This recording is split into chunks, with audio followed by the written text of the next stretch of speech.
Robert Menendez Jr. We were assaulted by multiple ICE agents. They left us up in front of cameras. But the Trump administration says there was no assault, and members of Congress stormed the facility and broke into it. A DHS spokesperson calling it a bizarre political stunt and illegal breaking and entering. Members of Congress also have to follow the law. For weeks, Democrats have slammed President Trump over deportations, arguing he's ignoring due process rights for undocumented immigrants. Some Democratic members of Congress even traveling to El Salvador to meet Kilmar Abrego Garcia, demanding the Trump administration return him to the U.S. after he was deported to a prison there.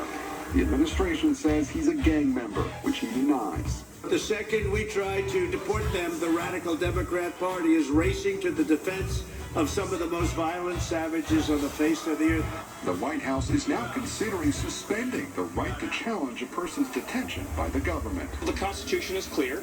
The privilege of the writ of habeas corpus can be suspended in a time of invasion. So it's an option we're actively looking at.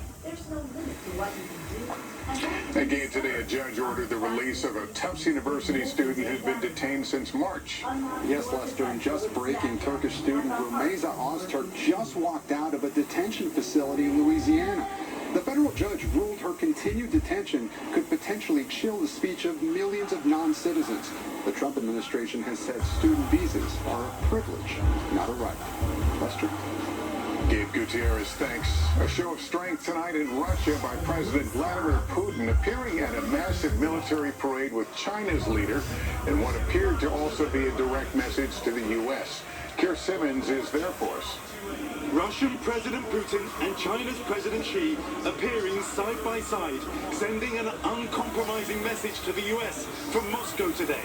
At a Russian parade marking victory over Nazi Germany in the Second World War, just as China prepares for tariff talks with the Trump administration, and Russia refuses to agree to President Trump's 30-day ceasefire proposal in Ukraine. President Xi says he and President Putin are friends and steer. President Trump says Putin wants peace. This should be Putin's answer. The parade included fighters from the front line and, for the first time, drones used to target Ukraine after Vice President Vance this week accused the Kremlin of not going far enough towards a peace deal. We think they're asking for too much. After the parade, Putin's close ally, the Belarusian president, telling NBC News, Putin doesn't owe anyone anything. More than 20 world leaders are here, Putin meeting with each one, including Brazil's president. Are you not concerned that standing in Red Square next to President Putin strengthens the Russian leader, doesn't push him to bring peace? No, it won't. Because Brazil's position continued to be the same. It has not changed.